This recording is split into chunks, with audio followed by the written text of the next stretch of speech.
Welcome back. BRS కు speaker గడ్డం Prasad shock ఇచ్చారు. ఫిరాయింపు ఎమ్మెల్యేలకు ఊరటనిచ్చేలా తీర్పునిచ్చారు. బీఆర్ఎస్ పిటిషనర్ల వాదనలతో ఏకీభవించని స్పీకర్ వాటిని డిస్మిస్ చేశారు. ఇదే విషయంపై అనాలిసిస్ చేద్దాం. భరత్, మీరు డిఎన్ఏలో చెప్పారు చాలాసార్లు, అసలు వాళ్ళని సస్పెండ్ చేయడం అంటూ జరగదు, అంటే ల్యాగ్ చేస్తారు అని చెప్పారు. బట్ ఈవేళ తుది డెసిషన్ ప్రకటించేశారు, క్లీన్ చిట్ ఇచ్చారు. సో ఏం చెప్తారు? సో యాజ్ ఎక్స్పెక్టెడే, అంటే స్పీకర్ ఏదో వీళ్ళ మీద వేటేస్తాడు, స్పీకర్ వ్యవస్థ పార్టీలకు అతీతంగా ఉంటుంది, అంటే పార్టీల ప్రెషర్కి అతీతంగా ఉంటుందని మనం ఎక్స్పెక్ట్ చేయలేం. కాంగ్రెస్ పార్టీ అధికారులు ఉంటే కాంగ్రెస్ పార్టీకి అనుకూలంగా స్పీకర్ వ్యవహరిస్తాడు. బీఆర్ఎస్లో ఉన్నప్పుడు పోచారం శ్రీనివాస్ రెడ్డి బీఆర్ఎస్కి అనుకూలంగా వ్యవహరించాడు. అందరూ ఒకటేసారి ఫిరాయించలేదు. అప్పుడు అందరూ ఒకటేసారి కాకుండా వేరువేరు సమయంలో వాళ్ళు పార్టీ మారితే వాళ్ళందరినీ తీసుకొచ్చి కాంగ్రెస్ శాసనసభ పక్షం, జాతీయ పార్టీ శాసనసభ పక్షాన్ని తీసుకొచ్చి బీఆర్ఎస్ శాసనసభ పక్షంలో విలీనం చేశాడు. అది ఎంతమేర కరెక్టో చూడాలి. అంతకుముందున్న మధుసూదనాచారి అంతే.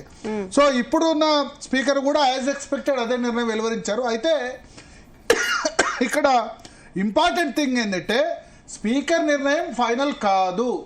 అల్టిమేట్గా దీన్ని ఇప్పుడు హైకోర్టుకు వెళ్తారు. బీఆర్ఎస్ దీన్ని చూపించి ఇగో 5 ఎమ్మెల్యేల మీద మేము ఆధారాలు సమర్పించాం, కానీ స్పీకర్ దాన్ని తిరస్కరించారని చెప్తారు. సో హైకోర్టుకు వెళ్తే హైకోర్టులో కూడా ఫైనల్ కాదు, మళ్ళీ సుప్రీంకోర్టు దాకా పోవాలి. అయితే ఒక అడ్వాంటేజ్ బీఆర్ఎస్కు ఉన్నది ఏంటంటే ఇంకా 3 సంవత్సరాల టర్మ్ ఉంది. హైకోర్టు సుప్రీంకోర్టులో జనరల్గా ఇటువంటి కేసు వచ్చినప్పుడు ఆల్రెడీ స్పీకర్ డిసిజన్ ఒకటి తీసుకున్నారు కదా, ప్రిలిమినరీ కాదు కదా. మేబీ హైకోర్టు ఒక 2-3 నెలల్లో దీని మీద నిర్ణయం తీసుకుంటే ఎవరికి అనుకూలంగా వచ్చినా, బీఆర్ఎస్కి అనుకూలంగా వస్తే ఎమ్మెల్యేలు సుప్రీంకోర్టు పోతారు, ఎమ్మెల్యేలకు అనుకూలంగా వస్తే బీఆర్ఎస్ సుప్రీంకోర్టు పోతుంది. ఫైనల్గా ఇది తెలియదు సుప్రీంకోర్టులో. కాకపోతే ఇంతకుముందు ఏం జరిగేది, సురేష్ రెడ్డి హయాంలో లేకపోతే మధుసూదనాచారి హయాంలో, పోచారం శ్రీనివాస్ రెడ్డి హయాంలో వాళ్ళ సభ టర్మ్ అయ్యేంత వరకు కూడా వాళ్ళు ఏం తెలిసేవాళ్ళు కాదు. ఇప్పుడు సుప్రీంకోర్టు ఒత్తిడితో సుప్రీంకోర్టు ఏం చెప్పింది, 3 నెలల్లోపు నిర్ణయం తీసుకోవాలని గతంలో చీఫ్ జస్టిస్గా పనిచేసిన బిఆర్ గవాయ్ ఏదైతే ఆయన తీర్పు ఇచ్చారో ఆ తీర్పు వల్ల ఇప్పుడు గడ్డం ప్రసాద్ కుమార్ ఇప్పటి స్పీకర్ ఇంత త్వరగా తీర్పుని ఇవ్వాల్సి వచ్చింది. త్వరగా అని ఎందుకంటే అంటే October 30th అయినా ఆయన ఇవ్వలేదు. ఇవ్వకపోతే మళ్ళీ November 17న విచారణకు వచ్చింది సుప్రీంకోర్టులో. కంటెంప్ట్ పిటిషన్ బీఆర్ఎస్ దాఖలు చేసింది. Court ధిక్కరణ petition. కోర్టు చెప్పినా సరే 3 నెలల్లో తీర్పు ఇవ్వలేదు, ఇంకా టైం అడుగుతున్నారని చెప్పేసరికి సుప్రీంకోర్టు ఆగ్రహం వ్యక్తం చేసింది. చీఫ్ జస్టిస్ ఏమన్నారంటే November 17వ తేదీన న్యూ ఇయర్ మీరు ఎక్కడ గడపాలనుకుంటున్నారు, జైల్లో గడపాలనుకుంటున్నారా లేదా తీర్పిస్తారా? అండ్ ఒక స్పీకర్కు సుప్రీంకోర్టు ఏం చెప్పిందంటే ఈ విషయంలో స్పీకర్కు ఇమ్యూనిటీ లేదు. ఇమ్యూనిటీ అంటే స్పీకర్ లేకపోతే శాసనసభ వ్యవహారాలకు సంబంధించి శాసనసభలో ఫ్లోర్ ఆఫ్ ది హౌస్ మాట్లాడే మాటల్ని కోర్టు కూడా ఏం తప్పుపట్టలేదు. అయితే ఈ ఫిరాయింపు ఎమ్మెల్యేల విషయంలోకి వచ్చేసరికి స్పీకర్కు ఎటువంటి రాజ్యాంగ రక్షణ లేదని సుప్రీంకోర్టు స్పష్టం చేసింది.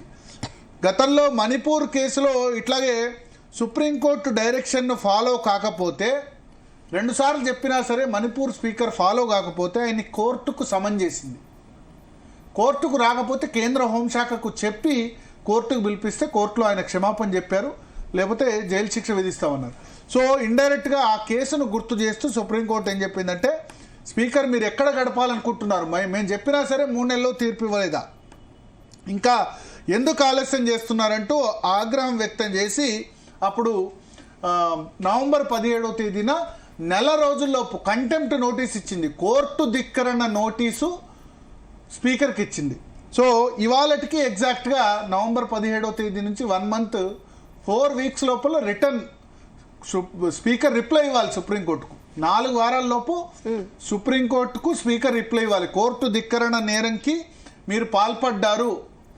బీఆర్ఎస్ ఏదైతే చెప్పిందో 3 నెలలలోపు నిర్ణయం తీసుకోమన్నా 3 నెలల్లోపు నిర్ణయం తీసుకోలేదు. మేము పదే చెప్పాం 3 monthsలో నిర్ణయం తీసుకోమని, కానీ తీసుకోలేదు. కాబట్టి ఎందుకు మీ మీద యాక్షన్ తీసుకోకూడదో చెప్పాలి, మీరు న్యూ ఇయర్ ఎక్కడ గడపాలనుకుంటున్నారంటూ సుప్రీంకోర్టు వార్నింగ్ ఇచ్చింది.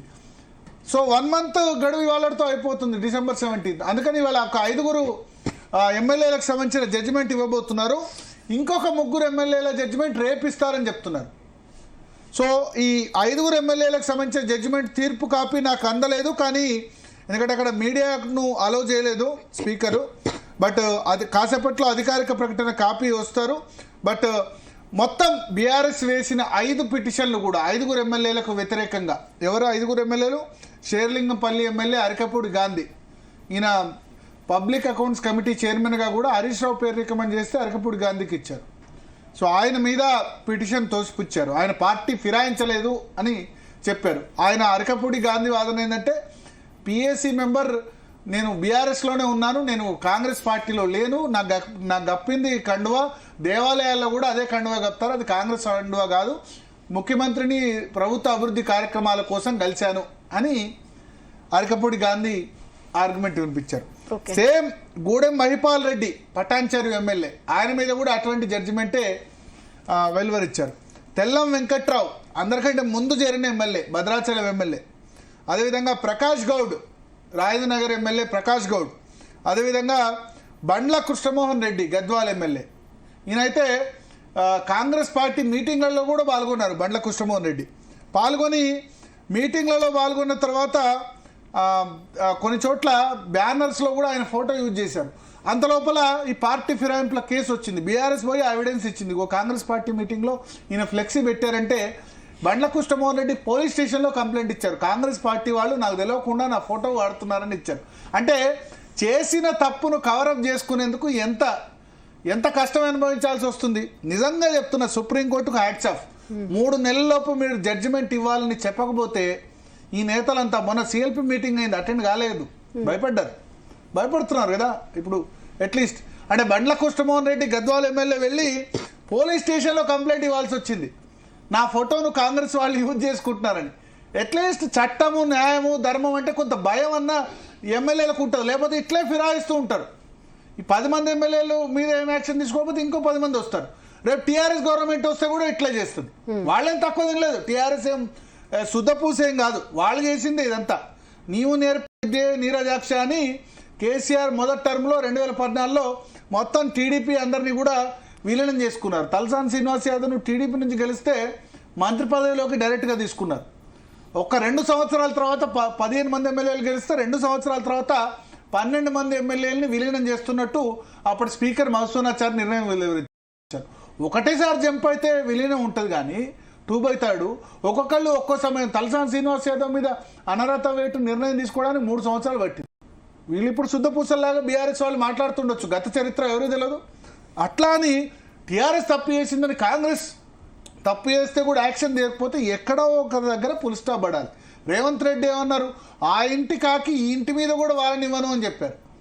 అంటే కాంగ్రెస్ వాళ్ళని గన్తో కాల్చి చంపాలని చెప్పారు పార్టీ ఫిరాయించిన వాళ్ళని. ఇప్పుడు ఆయన వచ్చి ఏం చేశారు, అదే చేశారు. సరే, ఇవాళ స్పీకర్ బీఆర్ఎస్ నిర్ణయాన్ని తోసిపుచ్చొచ్చు, కానీ పైన హైకోర్టు ఉంది, సుప్రీంకోర్టు ఉంది. ధర్మం ఒంటికాల మీదైనా నడుస్తుంది, ఇంకా న్యాయం ఒంటికాల మీదైనా ఉంది. అంతో ఇంతో కోర్టుల మీద నమ్మకం ఉంది. పొలిటికల్ సిస్టమ్ పూర్తిగా డిస్ఫంక్షన్ అయింది. స్పీకర్ వ్యవస్థ, ప్రసాద్ కుమార్ చాలా మంచివారు, చాలా హానెస్ట్, చాలా మంచివారు. ఈవెన్ బీఆర్ఎస్ నేతలు కూడా చెప్తారు ప్రసాద్ బాయ్ చాలా మంచివాడని. కానీ ఆయన కాంగ్రెస్ నేతలు ఏం చెప్తే, కాంగ్రెస్ హైకమాండ్ చెప్తే ఏం చెప్తే అది చేయాలి. ఎందుకంటే నెక్స్ట్ ఎలక్షన్లో టికెట్ ఇవ్వాలి కదా. సిపిఎం లాంటి పార్టీ సోమనాథ్ చటర్జీ తన మాట వినలేదని అప్పటికి 10 సార్లు ఎంపీ 2004 నుంచి 9 వద్దే లోక్సభ స్పీకర్గా వివరించిన సోమనాథ్ చటర్జీకి సిపిఎం టికెట్ ఇవ్వలేదు, పార్టీ చెప్పినట్టు వినలేదని. కమ్యూనిస్టులు ఐడియాలజీలు అని మాట్లాడే పార్టీ కూడా మా పార్టీకి వ్యతిరేకంగా వివరించారు, హైకమాండ్కి వివరించారని 9 సార్లు గెలిచిన సోమనాథ్ చటర్జీకి నెక్స్ట్ ఎలక్షన్లో టికెట్ ఇవ్వలేదు. సో ఇప్పుడు ప్రసాద్ కుమార్కు నెక్స్ట్ కాంగ్రెస్ హైకమాండ్ చెప్పినట్టు వినకపోతే ఈ విషయంలో టికెట్ ఇవ్వరు. సరే, ఏదో మంచో చెడో నిర్ణయం తీసుకున్నారు. ఇప్పుడు బాల్ హైకోర్టులోకి వెళ్ళింది. హైకోర్టులో అయితే ఈ స్పీకర్ తీర్పును ఆధారంగా పెట్టి నిర్ణయం తీసుకోవాలి కదా. సో ఈ 5 ఎమ్మెల్యేలు శుద్ధపూసలు అని స్పీకర్ తీర్పు ఇచ్చారు. ఏంది 5 ఎమ్మెల్యేలు అసలు కాంగ్రెస్ పార్టీ అంటే వీళ్ళకి తెలియదు. కాంగ్రెస్ పార్టీ వాళ్ళు కప్పుకుంది కాంగ్రెస్ కండువా కాదు, 3 రంగుల కండువా, అది దేవాలయాల్లో కూడా కప్పుతారని చెప్పి స్పీకర్ తీర్పు ఇచ్చారు. అందరూ తెలుసు, చిన్న పిల్లాడిని అడిగినా వీళ్ళు కాంగ్రెస్లోకి జంప్ అయ్యారని చెప్తారు. వాళ్ళే చెప్పారు వాళ్ళ బయటలో. అయితే పూర్తికి తీర్పు కాపీ చూడాలి, ఇక తీర్పు కాపీ రాలేదు. మనం మాట్లాడదాం. మనతో పాటు అడ్వకేట్ శరత్ గారు జాయిన్ అవుతే మాట్లాడదాం. ఇంకా మోహిత్ రావు గారు కూడా బీఆర్ఎస్ తరపు న్యాయవాదితో మాట్లాడదాం. అదేవిధంగా కొరుట్ల ఎమ్మెల్యే పిటిషనర్ కల్వకుంట్ల సంజయ్ కూడా, కొరుట్ల ఎమ్మెల్యే ఎవరైతే బీఆర్ఎస్ తరపున పిటిషన్ వేశారో అనర్హత పిటిషన్, ఆయనతో కూడా వీళ్ళందరితో కూడా మనం మాట్లాడే ప్రయత్నం చేద్దాం. పీసీఆర్ వాళ్ళు కలిపే ప్రయత్నం చేయండి. అయితే తెల్లం వెంకట్రావు భద్రాచలం ఎమ్మెల్యే, పొంగులేటి వర్గం నుంచి ఉన్న వ్యక్తి, ఆయన బీఆర్ఎస్లో జాయిన్ అయ్యారు. నిజానికి ఎన్నికల ముందే బీఆర్ఎస్ నుంచి కాంగ్రెస్లో జాయిన్ అయ్యి కాంగ్రెస్ పార్టీలో అక్కడ పొదం వీరయ్యకు టికెట్ వస్తుందని తెలియగానే మళ్ళీ బీఆర్ఎస్లో జాయిన్ అయ్యారు. ఎన్నికల ముందే టికెట్ ఇచ్చారు తెల్లం వెంకట్రావుకి. ఇచ్చిన పార్టీ గెలిచిన వెంటనే 3వ రోజో 4వ రోజో జాయిన్ అయిపోయినాడు తెల్లం వెంకట్రావు.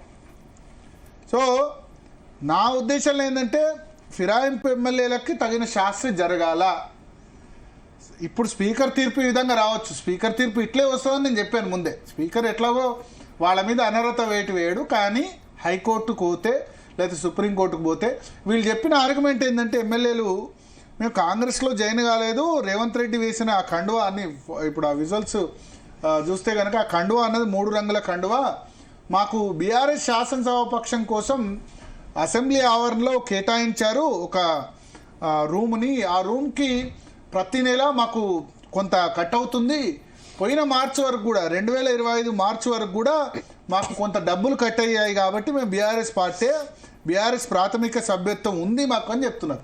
ప్రాథమిక సభ్యత్వం ఉంటే కేసీఆర్ ప్లీనరీ పెడితే ఎందుకు పోలేదు? ఏప్రిల్ 2025లో ఏప్రిల్ 27, 2025లో సిఎల్పి మీటింగ్ అటెండ్ అయ్యారు. Congress party legislative party meeting కూడా అటెండ్ అయ్యారు. కాంగ్రెస్ పార్టీ మీటింగ్ అటెండ్ అవుతున్నారు, సర్పంచ్ గుర్తులు చేస్తున్నారు. అంటే అదేమంటారు, సరే అంటే ఏమంటారు, కళ్ళు మూసుకున్న న్యాయం లేదు అనడానికి ఇది ఒక ఉదాహరణ. ఇదంటే స్పీకర్ వ్యవస్థ ఎంత దారుణంగా తయారైందని చెప్పడానికి ఈ తీర్పు ఒక అద్భుతమైన ఉదాహరణ. సరే ఇక్కడ దొరకదు, హైకోర్టు సుప్రీంకోర్టు అయినా రేపు దొరకదా? భయపడ్డారు కదా మొత్తానికి. 3 నెలల్లోపు అన్నదాంతో నెక్స్ట్ అయితే ఎమ్మెల్యేలు జంప్ చేయడానికి భయపడతారు కదా. బీఆర్ఎస్ ఆయనలో కాంగ్రెస్ పార్టీ ఈ మాత్రం ప్రయత్నం కూడా చేయలేదు. సుప్రీంకోర్టులో హైకోర్టులో అప్పుడే కొట్లాడి ఉంటే ఇప్పుడు కొంత లాభం జరుగుండేది. మాట్లాడదాం. మనతో పాటు శరత్ గారు జాయిన్ అవుతున్నారు. శరత్ గారు, సో ఇప్పుడు మనకు ఏమంటారు, తీర్పు ఇచ్చారు. 5 ఎమ్మెల్యేలు కూడా అనర్హత పిటిషన్ డిస్మిస్ చేశారు. తీర్పు కాపీ రావాల్సి ఉంది. సో నెక్స్ట్ బీఆర్ఎస్ ఖచ్చితంగా హైకోర్టు వెళ్తుంది. హైకోర్టు డైరెక్ట్గా సుప్రీంకోర్టుకి వెళ్ళొచ్చా? వెళ్ళరాదు కదా, హైకోర్టుకి వెళ్ళాలి. హైకోర్టుకే వెళ్ళాలా? ఫస్ట్ పాయింట్, వాళ్ళు హైకోర్టుకే వెళ్ళాలి. హైకోర్టులోనే మళ్ళీ రిట్ పిటిషన్ వేయాలా. తర్వాత స్పీకర్ తీర్పు లోపభూయిష్టమైంది అనేటువంటి మాట మాట్లాడాలి. కాకపోతే భరత్ గారు, ఒక ముఖ్యమైన అంశం ఏంటంటే మీరు చాలా చక్కగా సమ్మరైజ్ చేశారు ఈనాడు ఉన్న స్పీకర్ వ్యవస్థ ఇతరత్రము.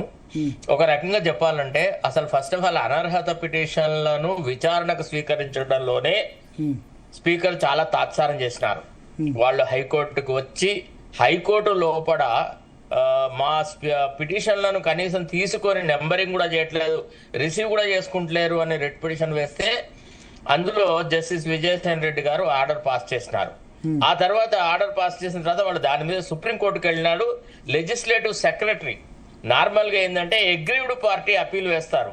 స్పీకర్ కి ఏ రకంగా లోకల్ స్టాండ్ ఉంటది, స్పీకర్ కి ఏం అవసరం ఉంది, ఎవరు డిస్క్వాలిఫై అయితేంది, ఎవరు క్వాలిఫై అయితేంది, అది స్పీకర్ చేయాల్సిన పని కాదు. అంటే స్పీకర్ ఎప్పుడైతే సుప్రీంకోర్టుకు పోయినాడో అప్పుడే మనకు అర్థం కావాలి కదా, అంటే స్పీకర్ అనే వ్యవస్థ ఇండిపెండెంట్ గా లేదు. ఈ వ్యవస్థ ప్రభుత్వం యొక్క ఆధీనంలోనే నడుస్తుంది.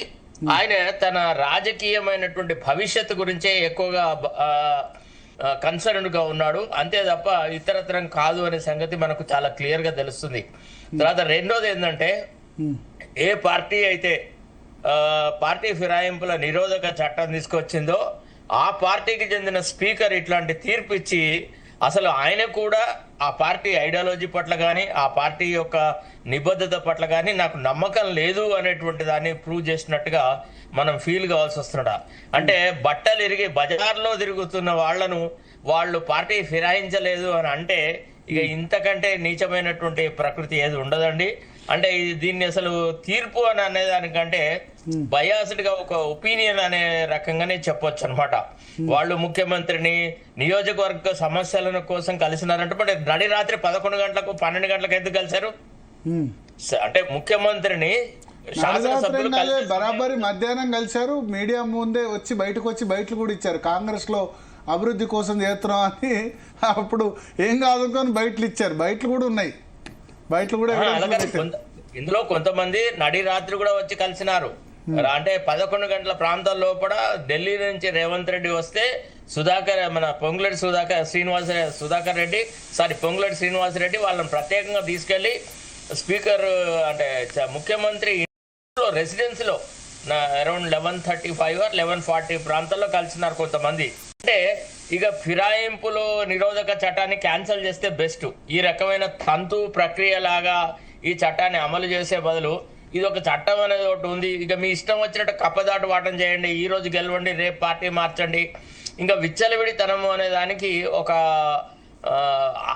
పూర్తిగా ఇది ఒక గొప్ప ఉదాహరణ. ఒక రకంగా చెప్పాలంటే ఇవాళ ఎవరు డిస్క్వాలిఫై అవుతారు ఎవరు డిస్క్వాలిఫై కారు అనే దానికంటే ఎక్కువగా ప్రజాస్వామ్యం లోపల ఈ గయారాంల సంస్కృతి రాజకీయాలను భ్రష్టు పట్టిస్తుంది. ఒక విలువైన రాజకీయాలు రాష్ట్రంలో ఉండాలా దేశంలో ఉండాలా అనే ఏదైతే పవిత్రమైన ఆశయంతో ఎప్పుడైతే 52వ రాజ్యాంగ సవరణ రాజీవ్ గాంధీ నేతృత్వంలో వచ్చిందో దాన్ని వీళ్ళు బొందబెట్టారు. అంటే ఇప్పుడు తెలుగుదేశం సంస్కృతి కాంగ్రెస్ లో ఉంది. కాంగ్రెస్ ప్రభుత్వం కాకుండా ఇది తెలుగుదేశం ప్రభుత్వం అని మనం భావించాల్సి వస్తుంది. తర్వాత రేవంత్ రెడ్డి ఎంత నీచానికైనా దిగజారుతాడు, ఆయనకు రాజకీయంగా విలువలు ఏం లేవు, ఆయన ఏ వ్యవస్థనైనా దుర్వినియోగం చేస్తాడు అనడానికి ఇది ఒక గొప్ప ఉదాహరణగా మనం చెప్పొచ్చు భరత్. సో నెక్స్ట్ ఇప్పుడు హైకోర్టుకే వెళ్ళాలి, సుప్రీంకోర్టుకు వెళ్ళడానికి అవకాశం లేదు. హైకోర్టు తర్వాత మళ్ళీ సుప్రీంకోర్టు అంతే. ఓన్లీ స్పీకర్ నిర్ణయం మీద only writ petition is maintainable, calling for the records of the disqualification application and also consider everything whether the judgment delivered by the speaker is in tune with the evidence on record or not, whether he was motivated అని. ఇప్పుడు ఒక పక్క ఈ తీర్పు వస్తూనే ఉంది, అప్పుడే వాళ్ళు సంబరాలు చేసుకుంటున్నారు అని అంటే ఈ తీర్పు ఈ రకంగా వస్తుందనేటువంటి అభిప్రాయం కాంగ్రెస్ వాళ్ళకి ఎప్పటి నుంచో ఉన్నట్టుగా మనం భావించవచ్చు.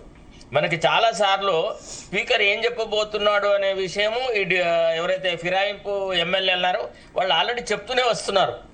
అంటే భరత్, మేము అంటే జర్నలిస్ట్ గా 1983, 84 ఆ ప్రాంతాల్లో చేరినప్పుడు శాసనసభ వ్యవహారాలను కవర్ చేసే రోజులలో స్పీకర్ గా ఎన్నికైన వ్యక్తికి ఒక ఉదాహరణగా అయ్యదేవర కాళేశ్వరరావు గురించి చెప్పేవాళ్ళు.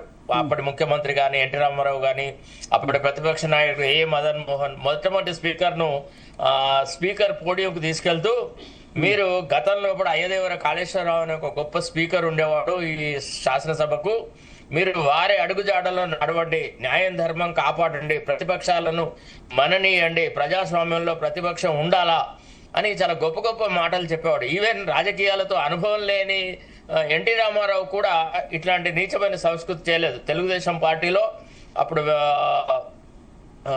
ఇద్దరు ఎమ్మెల్యేలు భీష్మదేవ్ అండ్ మా దగ్గర లిడ్ క్యాప్ అతను ఉండేది, ఇద్దరు మారిస్తే మీరు పార్టీకి రాజీనామాలు చేసి వచ్చి మా పార్టీలో చేరండి లేకపోతే లేదు అనేటువంటి మాట మాట్లాడారన్నమాట.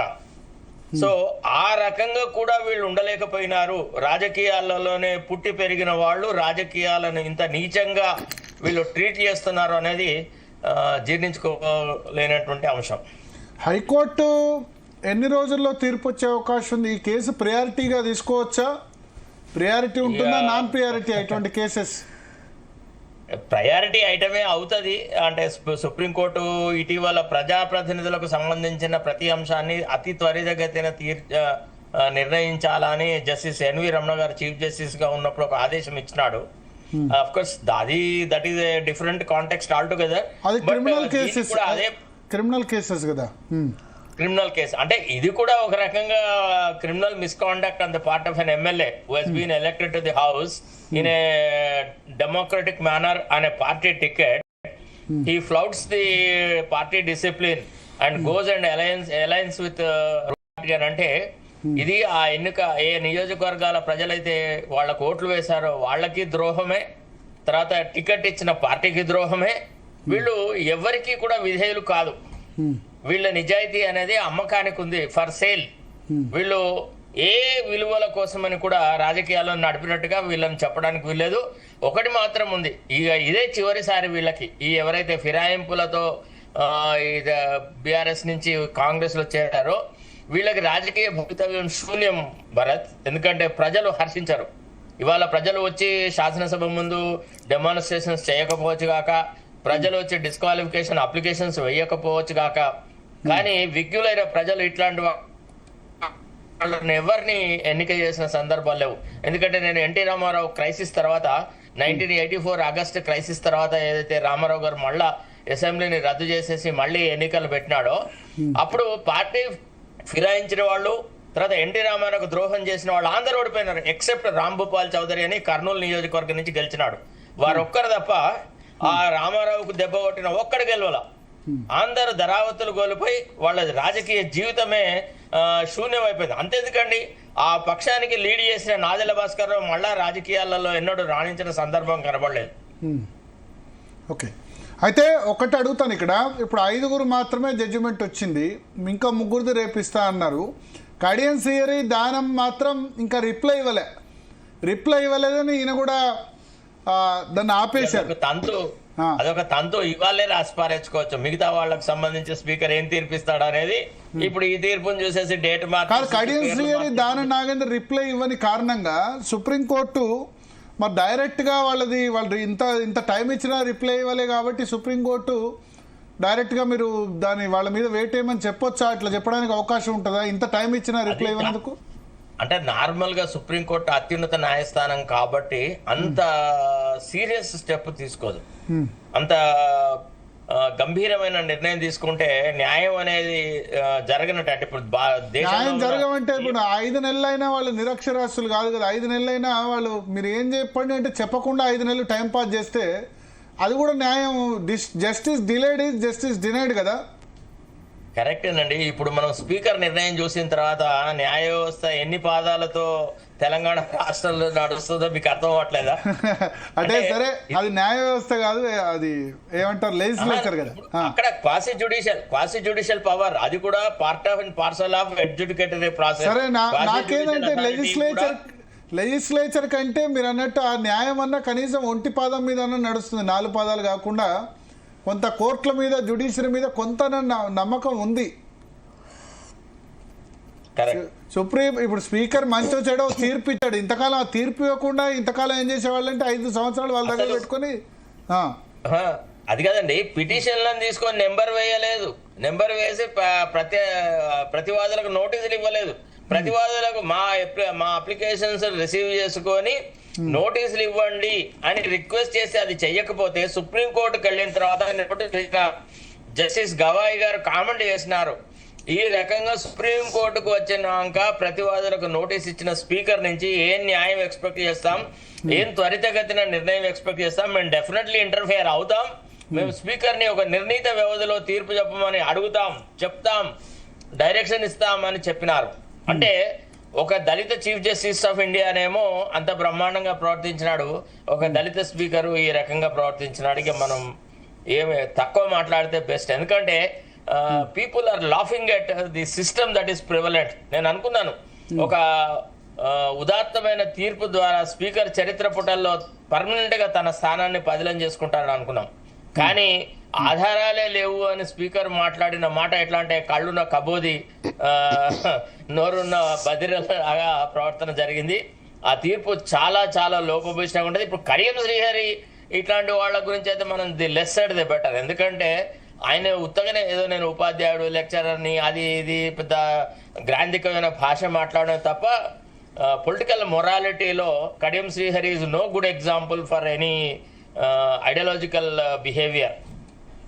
Is the worst example for ఇప్పుడు మరి వాళ్ళు రిప్లై ఇవ్వకుండా కడియం శ్రీహరి, దానం నాగేందర్ క్లియర్. దానం నాగేందర్ అయితే వేరే పార్టీ తరపున పోటీ చేశాడు.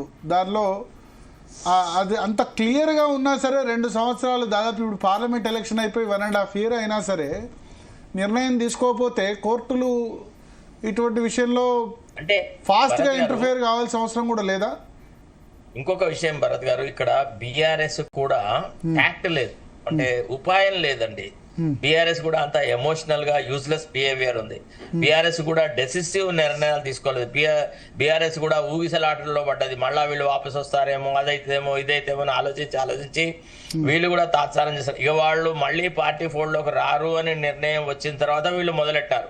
తర్వాత వీళ్ళకు ఒక భయం ఏంటంటే, గతంలో వీళ్ళు ఇదే పని చేసినారు కదా. ఇప్పుడు పడుపు వృత్తి గురించి ఎవరైనా పతివ్రతలు మాట్లాడితే అర్థం ఉంది. ఆ వృత్తిలోనే ఉన్నవాళ్ళు పాతివ్రత్యం గురించి మాట్లాడితే ఎట్లా ఉంటుందో, బిఆర్ఎస్ వాళ్ళు పార్టీ ఫిరాయింపుల గురించి మాట్లాడితే అంతే దరిద్రంగా ఉంటుంది. నేను అందుకనే బిఆర్ఎస్ శుద్ధపూస కాదు, ఇప్పుడు ఏదో నీతులు చెప్తున్నారు. వీళ్ళు పార్టీ విలీనం అని చెప్పి జాతీయ పార్టీని తీసుకొచ్చి ప్రాంతీయ పార్టీలో విలీనం అన్నది ఎక్కడ లేదు. అప్పుడు కోర్టు కూడా మరి నిర్ణయం తీసుకోవాలంటే ఉండే. ఇంకొకటి 2/3 ఒకటేసారి జంప్ అయితే ఓకే, కానీ ఒక్కొక్కళ్ళు జంప్ అయిన తర్వాత అతని మీద అనర్హత పిటిషన్ పెండింగ్లో ఉన్నప్పుడే ఆ పాత స్పీకర్ పోచారం శ్రీనివాసరెడ్డి నిర్ణయం తీసుకోకుండా ఫిరాయింపు 12 మంది పోయి ఒకటేసారి జంప్ అయితే ఓకే 2/3 అంటే అనుకోవచ్చు, కానీ ఒక్కొక్కళ్ళు ఒక్కో టైంలో పోయి 12 మంది వాళ్ళ మీద అనర్హత పిటిషన్ స్పీకర్ దగ్గర పెండింగ్లో ఉండగా సడన్గా విలీనం అంటే, అంతకుముందు మధుసూరాచారి స్పీకర్ ఉండగా ఏకంగా మంత్రివర్గంలోకి తీసుకున్నా సరే 2 సంవత్సరాలు. భరత్ గారు, దరిద్రం ఏంటంటే ఏ స్పీకర్ వ్యవస్థను సర్వనాశనం చేసినారో వాళ్ళు బిఆర్ఎస్ పార్టీలో చేరినారు. ఇప్పుడు చూడు, ఫర్ ఎగ్జాంపుల్ సురేష్ రెడ్డి ఉన్నాడు. వైఎస్ రాజశేఖర రెడ్డి నేతృత్వంలో జరిగినటువంటి వ్యవహారాలలో పార్టీ ఫిరాయింపుల కేసులను అసలు ఎటు తాత్సారం చేసేసి ఎటు నిర్ణయం చేయలేని వ్యక్తి ఈనాడు బిఆర్ఎస్ తరఫున రాజ్యసభ సభ్యుడు. తర్వాత బిఆర్ఎస్ పార్టీలో స్పీకర్ గా ఉండి కాంగ్రెస్ పార్టీలో చీలిక వచ్చిందని ఒక తప్పుడు నిర్ణయం ప్రకటించిన పోచారం శ్రీనివాసరెడ్డి ఈనాడు కాంగ్రెస్ పార్టీలోకి ఫిరాయించినాడు. సో కాబట్టి ఈ దుర్మార్గమైన వ్యవహారాలను ఒక రకంగా ఈ నీచ సంస్కృతిని స్టార్ట్ చేసినటువంటి పార్టీగా మనం బిఆర్ఎస్ ను కూడా గుర్తించక తప్పదు. ఆనాడు ఒక ఉద్యమ పార్టీ, ఒక కొన్ని విలువలతో కూడిన పార్టీ, వాళ్ళకి అవసరం కూడా లేదు. ఇప్పుడు ఫర్ ఎగ్జాంపుల్ రేవంత్ రెడ్డి విషయంలో కొంత మనం మారిటోరియం ఇవ్వచ్చు. ఏమని, ఇతని స్లెండర్ మెజారిటీ ఉంది కాబట్టి రాజకీయ అవసరాల కోసమని అప్పుడు పివి నరసింహారావు ఎట్లయితే జేఎంఎం ఎమ్మెల్యేలను మిగతా వాళ్ళను కొనుక్కున్నాడో అట్టనే ఈయన కూడా చేసినాడని అర్థం చేసుకోవచ్చు. కానీ కడుపు నిండా తిని అరగకుండా అనారోగ్యంతో అజీతితో ఉన్నటువంటి పార్టీ మళ్ళీ కాంగ్రెస్ ను చీల్చి ఎమ్మెల్యేలను చేర్చుకోవడం అనేది చాలా దారుణమైన పని. అంటే I think TRS is paid in it's true kind. ఒక రకంగా ప్రకృతి బిఆర్ఎస్ కు మంచి శిక్ష వేసింది అని నేను భావిస్తా ఉన్నా. ఓకే, శిక్ష వేసింది. బట్ అంతకుముందు ఉన్న ఆ టైంలో ఆ కేసు ఫిట్ ఎనఫ్ కాదా? జాతీయ పార్టీని తీసుకొచ్చి లెజిస్లేచర్ పక్షాన్ని తీసుకొచ్చి ప్రాంతీయ పార్టీలో విలీనం చేయడం అది చెల్లుతుందా లీగల్ గా? ఎందుకు అప్పుడు బట్టి విక్రమార్క అయితే కాంగ్రెస్ లీడర్షిప్ ఎందుకు ఫైట్ చేయలేదంటారు? 5 సంవత్సరాలైనా బిఆర్ఎస్ అట్లీస్ట్ ఫైట్ చేసి బిఆర్ఎస్ పేరు చెప్తే గడగడ వణికేటువంటి ఎమ్మెల్యేలు, కాంగ్రెస్ ఎమ్మెల్యేలు బిఆర్ఎస్ తో లోపాయకారి ఒప్పందాలు గల వాళ్ళు, ఈ బట్టి విక్రమార్క ఇట్లాంటి వాళ్ళు. వీళ్ళ పొలిటికల్ నిజాయితీ గురించి ది లెస్సెడ్ ది బెటర్. వినరా, కాంగ్రెస్ లో ఆనాడు మిగిలిన ఎమ్మెల్యేలు గంతే అమ్ముడు అయిన సరుకులు ఎవరో ఒకళ్ళిద్దరు తప్ప, రాజగోపాల్ రెడ్డి వాళ్ళు వీళ్ళు 2-3 తప్ప మిగతా వాళ్ళు కాంగ్రెస్ పార్టీలో ఉంటూనే బిఆర్ఎస్ కు ఊతం ఇచ్చిన వాళ్ళు, బిఆర్ఎస్ తో కుమ్ముక్కైన వాళ్ళు అనమాట. కాబట్టి వాళ్ళ పొలిటికల్ మొరాలిటీ గురించి మనం తక్కువగా మాట్లాడాలి. తర్వాత రెండోది ఏంటంటే, ఒక నేషనల్ పార్టీలో చేరింది అనేటువంటి మాట మీరు చెప్పారు కదా, అది ఒక రకంగా చెప్పాలంటే ఒక మొక్కకున్నటువంటి బ్రాంచ్ ని, అంటే ఒక కొమ్మను ఇదే చెట్టు అని చెప్పినట్టుగా. తర్వాత మహారాష్ట్ర తీర్పు లోపల సుప్రీంకోర్టు ఏం చెప్పినారు, a legislature party is not an independent entity, it has to necessarily go with the main party నుంచే లెజిస్లేచర్ పార్టీ ఉద్భవిస్తుంది. కాబట్టి లెజిస్లేచర్ పార్టీ వచ్చేసేసి ఇంకో లెజిస్లేచర్ పార్టీతో మమేకమైన ఐక్యమైనా కానీ దాన్ని చీలికగా పరిగణించడానికి వీల్లేదని సుప్రీంకోర్టు మహారాష్ట్ర కేసులో తీర్పిచ్చింది. అంటే మరి ఇవన్నీ తెలియదంటారా? వీళ్ళందరికీ తెలిసి న్యాయాన్ని బొందబెట్టినట్టుగా మనం భావించాలి భరత్. ఓకే, అయితే మరింత గడువు కోరారట దాని నాగేందర్, కడియం శ్రీహరి. గడువు ఎందుకు? ఇక ఇప్పుడున్న టెండెన్సీలో స్పీకర్ దగ్గరికి పోయి సార్ రేపే ఇట్లాంటి తీర్పు ఇవ్వండి మాకు అనుకూలంగా అడగాల, ఇంకా ఎందుకు గడువు అండి? ఇప్పుడు ఆల్రెడీ స్పీకర్ ఏ గొప్ప రాజకీయ పరిణతి గలవాడు, ఏ రాజ్యాంగ విలువలు దారా నాగేందర్ కూడా ఏమని ఇస్తాడు? దారా నాగేందర్ కాంగ్రెస్ పార్టీ తరఫున బీఫామ్ తీసుకున్నాడు కదా, క్లియర్ గా ఉంది కదా, అది కూడా పోటీ చేయలేదు అంటాడా స్పీకర్ ఒకవేళ జడ్జిమెంట్ ఇస్తే? లేదా పోటీ చేసినా తప్పు లేదంటాడా? అలా కాదు. ఇక ఇప్పుడు ఏదైనా అనొచ్చు. ఇప్పుడు ఆయన స్పీకర్ ఏం తీర్పు రాస్తున్నాడని నేను అనుకోను. ఎవడన్నా రాస్తే దాని కింద సిగ్నేచర్ పెడుతున్నాడేమో. అంతేగాని అంతరాత్మ అనేది ఒకటి ఉంటే, అంతరాత్మ ప్రబోధంగా మాట్లాడాలంటే జనరల్ గా కొంత విచక్షణ అనేది వస్తది. కానీ ఈ అంతరాత్మలు లేవు కదా. మనం ఒక రకంగా స్పీకర్ యొక్క స్టాండర్డ్ ను ఇప్పుడు మనం మాట్లాడడానికి వీల్లేదు. ఎందుకంటే ఒక న్యాయ నిర్ణేత నిర్వహించిన కానీ తీర్పును క్రిటిసైజ్ చేయొచ్చు కదా. మనం తీర్పును క్రిటిసైజ్ చేసే హక్కు ప్రతి పౌరుడికి ఉంది. పర్సనల్ మోటివ్స్ మనం అంటగట్టం, తీర్పును ఎందుకంటే సుప్రీంకోర్టే చెప్పింది ఏమని, నిన్నగాక మొన్ననే ఒక తీర్పు వచ్చింది ఏమని, కంటెంప్ట్ ఆఫ్ కోర్ట్స్ యాక్ట్ అనే దాన్ని జడ్జిలు తమ దుర్మార్గపు ప్రవర్తనను విమర్శించిన వాళ్ళ మీద ప్రయోగించడానికి వీల్లేదు, అదొక ఆయుధం కాదు, ఒక వ్యవస్థని ప్రజల దృష్టిలో కూడా నీచంగా ప్రొజెక్ట్ చేసినప్పుడు మాత్రమే ఆ చట్టాన్ని వాడాలన్నాడు. అంటే న్యాయ వ్యవస్థకు భంగం కలిగినప్పుడు మాత్రమే కంటెంప్ట్ ఆఫ్ కోర్ట్స్ యాక్ట్ అనేది అవైలబుల్ గా ఉంటుంది తప్ప ఇండివిజువల్ యాక్షన్స్ కి కాదు అని.